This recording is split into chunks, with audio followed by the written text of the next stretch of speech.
بسم الله الرحمن الرحیم الحمد للہ والصلاة والسلام علی رسول اللہ. موضوعات فقہ القلوب آج ہماری 16ویں نشست ہے. کل آپ کو معلوم ہے ہم نے جو ذکر کیا تھا کہ اللہ کی پہچان، اللہ کی یاد، اس کی عبادت، اس کی بندگی، اس کے ساتھ بسنا، اس کی طلب کرنا اور اس بات کا شدید طور پر خواہش مند ہونا کیونکہ ایسا جہان ہو جہاں انسان بالکل اس کی مجاورت ہی میں جا بسے. اور ہم نے اس کے کہ جنت دراصل خدا کی مجاورت ہے اور باقی سب کچھ تو اس مجاورت کے ساتھ ملحق چیزیں ہیں، نہ کہ فی نفس ہی جنت وہ ہے. اچھا، وہ کہتے ہیں کہ انسان کی اصل پوزیشن ہی یہ ہے، یعنی انسان کی اصل پوزیشن ہی یہ ہے کہ یہ خدا سے محبت کرے. اچھا، یہ خدا کی طلب کرے، اس کے گن گائے، اتنے گائے کہ تھکنے کا نام نہ لے، خدا کی نعمتوں اور اس کی اچھائیوں کا اتنا زیادہ ذکر جپے کہ یہ اس کا کبھی جی ہی نہ بھرے اور اسی کو اپنی کل کائنات جانے اور یہ سمجھے کہ اس کے بغیر یہ ہے ہی نہیں. تو یہ اس کا وجود کہتے ہیں کہ عبادت کا، بندگی کا، عبادت کا، خدا کی تعظیم کا اصل جو ہے نا، اس کی اصل پوزیشن یہ ہے. اس سے ہٹ کر کوئی بھی پوزیشن عبادت کی جو ہے وہ تجویز کرنا، سجیسٹ کرنا، وہ نہ اس انسان کے لائق ہے اور نہ ہی اس عبادت کے لائق ہے. کہ اب یہاں پہ کہتے ہیں کہ کچھ نیریٹیوز ہیں. ایک نیریٹیو کا تو ہم ذکر کریں گے جو اس دور میں تھوڑا سا بنا ہے، اور کچھ جو ہے وہ اس سے پہلے بھی پرانے ادوار سے بھی جو ہے نا کچھ لوگوں نے کوشش کی ہے. کہتے ہیں ایک اب مثلا یہ ہے کہ نیریٹیو یہ ہے کہ اللہ تعالیٰ کی عبادت اور اس کا ذکر اور اس کا شکر جو ہے نا، یہ سب کچھ جو ہے نا وہ انسان کی آزمائش کے لیے ہے. یہاں پر یہ ذکر اب جتنی ہم یہ ایسی چیزیں ذکر کرتے چلیں گے نا، وہ یہ نہیں ہم کہہ رہے کہ اس کی ہم نفی کر رہے ہیں، یہ ذرا ذہن میں رہے، ہم نفی نہیں کر رہے، ہم یہ کہہ رہے ہیں کہ اس کی اصل حیثیت یہ نہیں. سمجھ لیں، اب اس کی میں مثال پہلے ہی واضح کر دوں. مطلب یوں سمجھیے کہ آپ اگر ایک کاشتکار ہیں تو آپ گندم بیچتے ہیں. یعنی گندم جب آپ بیچتے ہیں تو کاشتکار جب بھی بیچتا ہے تو وہ دانوں کے لیے بیچتا ہے کہ اس سے دانے گھر آئیں گے، دانوں سے آپ کی زندگی ہے، دانوں سے آپ کا پورا جو ہے نا وہ سال گزرتا ہے.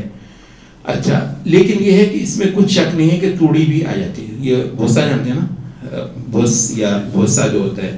اچھا، بھوسا بھی ساتھ میں آ جاتا ہے.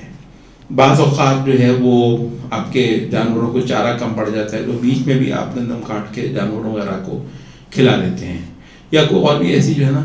اچھا، وہ یہ ہے کہ ایک یہ ہے کہ اصل مقصد کوئی یہ ہو کاشتکار کا، کاشتکار گندم بوتا ہے کہ توڑی آئے. یہ نہیں ہوتا، یہ نہیں ہوتا. کاشتکار گندم بوتا ہے، دانے ہیں، توڑی ساتھ آ جاتی ہے.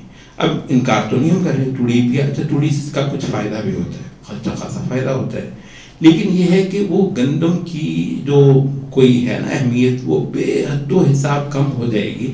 یا پھر آپ یہ کہیں گے کہ یہ توڑی کے لیے ہے. تو فرق صرف اتنا ہے. تو ہم انکار نہیں کر رہے ہیں، ایک چیز کا ہم انکار نہیں کر رہے، لیکن ہم یہ کہہ رہے ہیں کہ اصل وہ نہیں.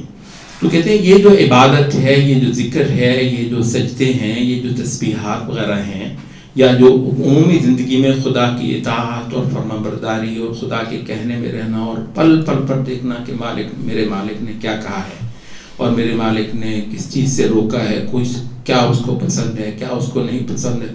ہر وقت انسان کے اوپر ان چیزوں کا حاوی رہنا، یہ اصل عبادت، ایک مسیح معنی کی عبادت تو یہی ہے.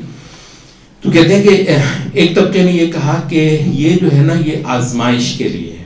اس میں کچھ شک نہیں کہ آزمائش اس کے اندر ہے، لیکن اصل مقصود انسان کی آزمائش نہیں ہے، بلکہ اصل مقصود یہ ہے کہ یہ عبادت اور یہ بندگی ہی سے انسان ہے، اور انسان ہوتا ہی وہ ہے دراصل جو اپنے مالک سے ایسی محبت کرے اور اپنے مالک کی ایسی بندگی اور عبادت کرے.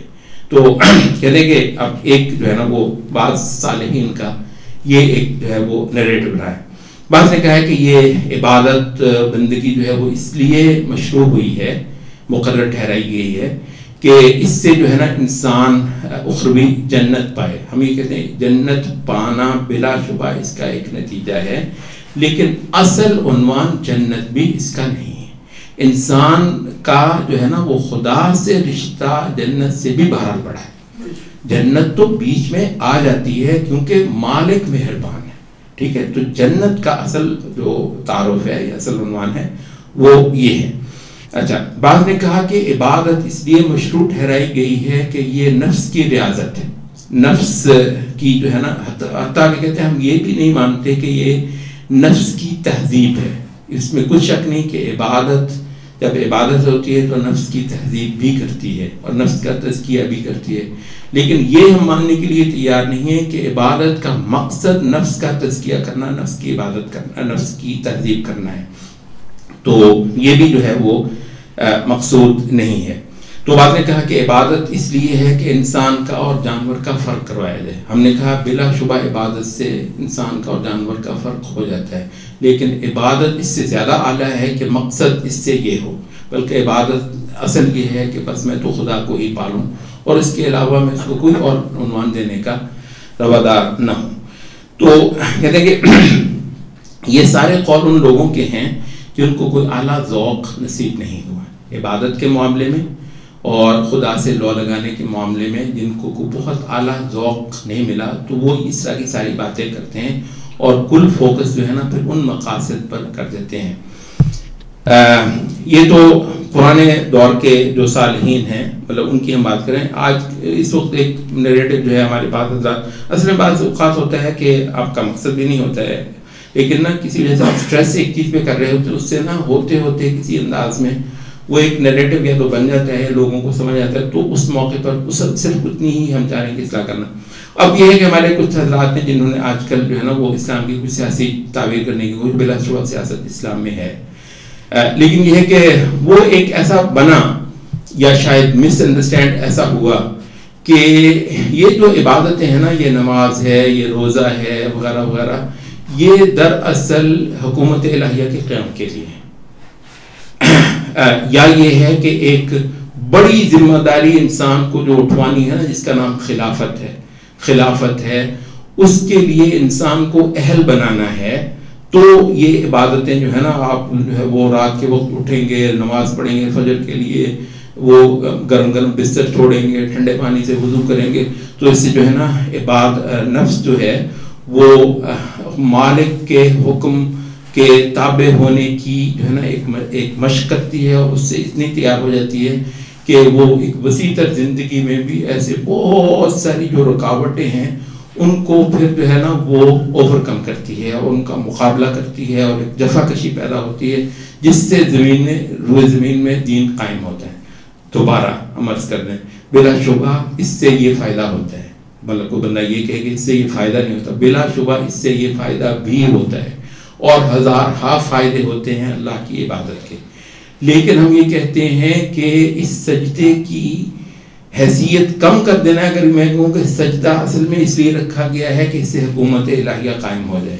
سجدہ میں سجدے کے لیے ہی پیدا ہوا ہوں، اصل میں سجدے کے لیے ہی پیدا ہوا ہوں. سجدہ بذات خود مقصود ہے، یہ مقصود لغیر ہی نہیں ہے. اس کی یہ حیثیت، اس کو بہرحال ماننے میں اصل لطف ہے. توحید کا، بندگی کا، عبادت کا اصل لطف یہ ہے کہ اس سجدے کو فی نفس سے ہی مطلوب مانا جائے، لغیر ہی مطلوب نہ مانا جائے. مطلوب تو میں بھی مان رہا ہوں، آپ بھی مان رہے ہیں، لیکن آپ اس کو لغیر ہی مان رہے ہیں، میں اس کو لنفس ہی لذات ہی مان رہا ہوں. اور اصل یہ ہے، ہاں ایسا کرنے سے وہ بھی ہو جاتا ہے. بھی کا لفظ جو ہے وہ لے آئیے، میرا آپ کا بالکل کوئی نہیں. تو اس وجہ سے یہ اس طرح کی بہت ساری چیزیں جو روئے زمین پر عبادت سے جو پھول کھلتے ہیں، روئے زمین پر عبادت سے جو شادابی آتی ہے، جو تمام تر معاملات بہت اعلیٰ ہو جاتے ہیں، وہ بلا شبہ اس عبادت کے اثرات ہیں، بلا شبہ اس عبادت کے ثمرات ہیں. اس عبادت سے لازماً نکل آنے والی چیزیں ہیں، اور میں لازماً باقاعدہ انٹینشن نہیں کر رہا ہوں، لازماً یہ ساری چیزیں نکل آنے والی چیزیں. اگر یہ نہیں نکلتی ہیں تو اس کا مطلب یہ ہے کہ عبادت میں کوئی بہت بڑی گڑبڑ اور کوئی بہت بڑا نقص جو ہے وہ موجود ہے. اس عبادت سے دنیا کے طاغوت بھی ختم ہوں گے، اس عبادت سے دین قائم بھی ہوگا، اس عبادت سے نفس مہذب بھی ہوگا، اس عبادت سے جنت بھی ملے گی. لیکن یہ ہے کہ اب ہم کہتے ہیں کہ عبادت فی نفس سے ہی مطلوب و مقصود مومن ہے، اور اس کے علاوہ کچھ اور مقصود نہیں. مومن اس کے علاوہ کسی اور چیز کے لیے پیدا نہیں ہوا ہے. تو آج کے جو ہے یہی چیز جو ہے وہ واضح کرتے نا کافی ہے. یہ ہمارا جو ہے موضوع بھی پورا نہیں ہوا، انشاءاللہ کل اسی کو ہم چلائیں گے. سبحانک اللہم